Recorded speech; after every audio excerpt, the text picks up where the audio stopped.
Alhamdulillah, Alhamdulillahizil minnati wan ni'mah.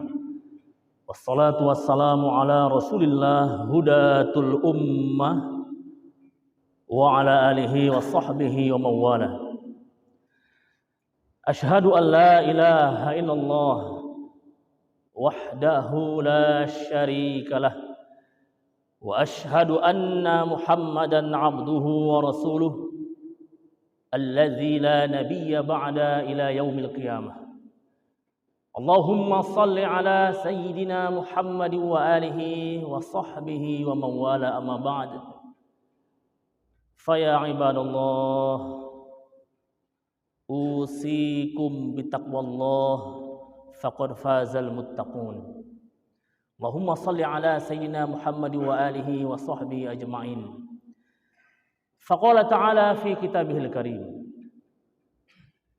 A'udzu billahi as-sami'il 'alim minasy syaithanir rajim. Bismillahirrahmanirrahim. Ya ayyuhallazina amanu taqullaha wal tanzur nafsum ma qaddamat lighad wattaqullaha innallaha khabirum bima ta'malun. Wa qala an-nabiy sallallahu alaihi wasallam fi kitabil hadits, ma nahaitukum anhu fajtanibuh wa ma amartukum bihi fa'tu minhu mastata'tum.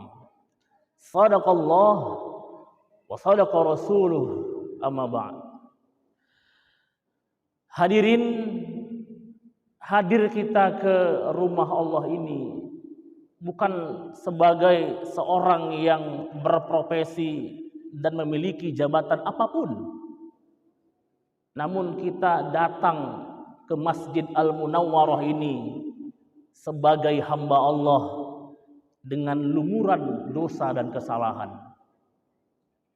Kullu khutwatin yakhtuha ila shalah. Kata Nabi, siapa yang berjalan mengayunkan langkah kaki menuju tempat sholat, masjid, yuktabu lahu biha hasanah. Allah akan catat dengan nilai kebaikan. Wa yumha anhu biha sayyi'ah. Pada saat yang sama Allah juga hapuskan kesalahan-kesalahan kita. Bahkan Nabi juga memberikan kabar gembira lewat sabdanya, as-salawatul khams, salat yang 5 waktu itu, wal jumu'atu ilal jumu'ah, salat Jumat kepada Jumat, mukaffiratun ma bainahunna, adalah sarana untuk membersihkan jiwa kita, menggugurkan dosa-dosa kita. Ijajtunibatil kabair, sepanjang kita mampu menjauhkan diri dari al-kabair, dosa-dosa besar. Karenanya hadirin, tidak ada yang kita harapkan dari menunaikan fardu Jumat ini selain tentunya memenuhi seruan ilahi, mengisi nutrisi gizi jiwa dan sukma spiritual kita, dan juga hendaknya sebentar lagi kita keluar dari rumah Allah ini, keluar pula lah seluruh dosa-dosa kita. Amin ya rabbal alamin. Hadirin ma'asyiral muslimin rahimakumullah. Kehidupan di dunia ini, kata para ulama, seperti menjalani jalan dengan lintasan penuh dinamika, rintangan dan tantangan.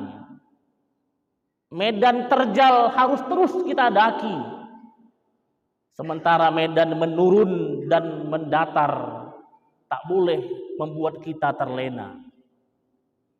Dan jika kita amati dan observasi fenomena kehidupan seorang muslim hari ini, akan ditemukan 2 arus utama dalam tantangan hidupnya.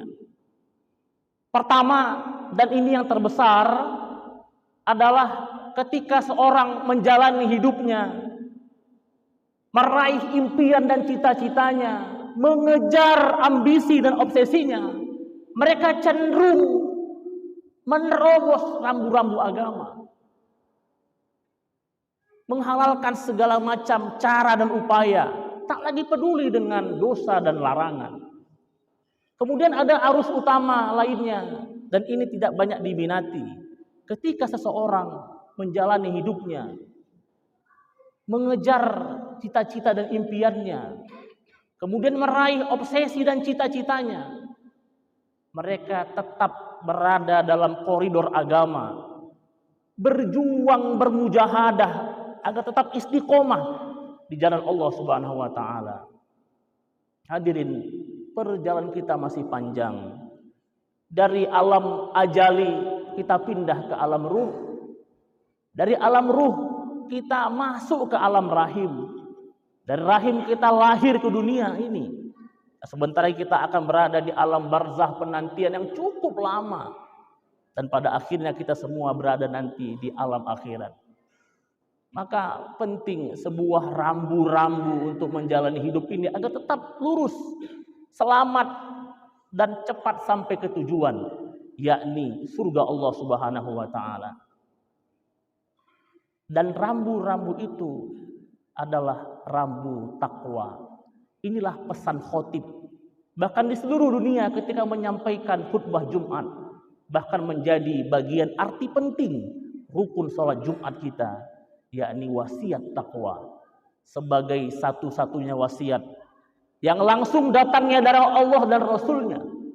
Sebagai bekal terbaik nanti ketika menghadap Rabbul Izzati, pemilik hari kiamat. Ketika kita berdiri gemetar di hadapan Rabbul Jalil, Allah Ta'ala pertanggungjawabkan segala macam perilaku, baik yang terang maupun yang samar. Tidak lain kata Allah dalam Quran, watazawwadu, berbekallah kalian, fa inna khairaz zadit taqwa, sebaik-baik bekal nanti adalah bekal takwa. Semoga hadirnya kita ke rumah Allah ini bagian dari menyiapkan bekal takwa yang dimaksud, sehingga kita semua, keluarga kita, keturunan kita adalah orang-orang yang bertakwa, yang layak dan pantas masuk ke dalam jannah Allah Subhanahu wa taala. Uiddat lil muttaqin, al jannatu liman ittaqa.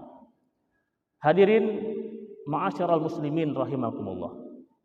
Selanjutnya di antara tantangan yang harus kita hadapi adalah menjauhi larangan Allah Subhanahu wa taala. Maka dalam kesempatan khutbah yang berkah ini ada hal penting terhadap bagaimana menjauhi larangan Allah Subhanahu wa taala. Hadirin, selain memerintahkan umatnya untuk senantiasa mengerjakan perintah Allah, berbuat maslahat, menebar manfaat, ternyata Islam juga memperingatkan agar kita semua umatnya untuk menghindari larangan Allah Subhanahu wa taala. Bahkan terkadang menjauhi larangan Allah terasa lebih sulit dan tentu lebih berat timbangan pahalanya ketimbang hanya menjalankan ibadah-ibadah an-nawafil, ibadah-ibadah sunnah. Inilah maksud dalam potongan ayat, fala tazlimu fihinna anfusakum, jangan kalian menganiaya diri kalian sendiri di dalamnya. Hadirin ma'asyiral muslimin rahimakumullah, menarik apa yang disampaikan oleh Al-Imam Al-Ghazali rahimahullah dalam kitabnya Minhajul Abidin. Beliau membagi ibadah itu ke dalam dua bentuk. Pertama, ada yang disebut beliau dengan iktisab, yakni menjalankan perintah. Dan menurut beliau, bentuk yang pertama ini masih level pemula, karena masih disibukkan dengan ritual keagamaan semata. Malamnya dia qiyamul lail, siang harinya dia puasa sunnah. Baik, tentu baik. Tapi ada bentuk yang kedua kata Imam Al-Ghazali, yakni ibadah yang berbentuk ijtinab, menjauhi larangan. Dan bentuk kedua inilah menurut Al-Ghazali sudah sampai pada puncak ketaatan. Prioritas konsentrasinya sudah ada di hati yang selalu terkoneksi dengan Allah Subhanahu wa taala. Dia tidak hanya mampu menjaga panca indranya dari yang syahwat, tapi subhat juga dia mampu menjauhinya.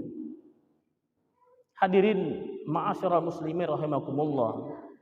Ternyata ibadah yang paripurna itu bukan hanya ibadah yang concern terhadap pelaksanaan perintah, namun menjauhi larangan juga bagian dari ibadah kepada Allah Subhanahu wa taala. Al-Imam Ahmad bin Hanbal dalam kitabnya Az-Zuhud, beliau pernah menukil perkataan Umar bin Abdul Aziz radhiyallahu an. Beliau menuturkan, orang yang bertakwa itu bukan hanya yang mampu malamnya qiyamul lail, siangnya puasa sunnah, tapi orang yang bertakwa itu adalah orang yang mampu menjauhi larangan Allah Subhanahu wa taala. Bahkan dalam kitab Al-Wara, Imam Ibnu Abid Dunya rahimahullah juga pernah menukil nasihat seorang tabi'in yang bernama Maimun bin Mihran radhiyallahu an. Beliau katakan, zikir mengingat Allah itu dua macam. Zikir lisan itu baik, tapi jauh yang lebih baik dari zikir lisan adalah ketika seseorang ingat kepada Allah karena di hadapannya ada maksiat dan mampu menahan diri dari melakukan maksiat tersebut. Maka benarlah apa yang dikabarkan Rasul sang utusan, bahwa prinsipnya mengerjakan perintah itu semampu kita, tapi mutlak harus ditinggalkan untuk semua yang dilarang Allah Subhanahu wa taala. Abu Hurairah radhiyallahu an meriwayatkan dalilnya, "Ma nahaitukum anhu fajtanibuh." Apa-apa yang aku larang kepada kalian, kata Nabi, jauhi, hindari, lari dari situ. Wa ma amartukum bihi fa'tu minhu mastata'tum. Untuk sekedar menjalankan perintah, kerjakan semampunya. Hadirin ma'asyiral muslimin rahimakumullah, maka pantas, wajar kalau kemudian menjauhi larangan Allah ini lebih utama dibandingkan hanya sekedar menjalankan ibadah-ibadah an-nawafil, ibadah-ibadah sunnah. Kata Ibnu Umar, beliau pernah menuturkan, mengembalikan satu danik maknanya 1/6 dirham yang haram, mengembalikan 1/6 dirham yang haram itu lebih utama dibandingkan seseorang yang menginfakkan 100.000 dirham di jalan Allah Subhanahu wa taala. Hari ini kita mungkin terlanjur mengambil sesuatu yang bukan hak kita. Katakanlah 10.000 rupiah, dan kita kembalikan itu lebih utama dibandingkan kita menginfakkan harta kita 100 juta rupiah. Hadirin ma'asyiral muslimin rahimakumullah. Maka akhirnya kita semakin mengerti bahwa mukmin sejati itu ketika menjalankan perintah Allah Subhanahu wa taala pada saat yang sama dituntut juga untuk menjauhi larangan Allah Subhanahu wa taala. Bahkan menjauhi larangan ini bagian dari menempati level tertinggi di sisi Allah Subhanahu wa taala. Imam At-Tirmizi meriwayatkan hadisnya, ittaqil maharim, hindari, jauhi, berhati-hati, waspada kepada hal yang haram. Takun a'badan nas, niscaya kalian menjadi orang yang ahli ibadah di sisi Allah Subhanahu wa taala. Hadirin, semoga kita, keluarga kita, orang-orang yang kita cintai diberikan taufik, riayah, hinayah, dan inayah untuk tidak hanya mampu mengerjakan perintah, tapi mampu juga menjauhi larangan Allah Subhanahu wa taala. Sehingga jangan lagi ada statement di luar sana, percuma rajin sholat tapi rajin maksiat. Sudah haji kok masih korupsi. Karena sesungguhnya yang salah itu bukan ibadahnya, Tapi pelakunya yang masih sebatas iktisab menjalankan perintah, belum sampai pada level ijtinab, menjauhi larangan Allah Subhanahu wa taala. Allahu a'lam bissawab. Barakallahu li wa lakum fil Qur'anil azim. Fa'tabiru ya ulil albab.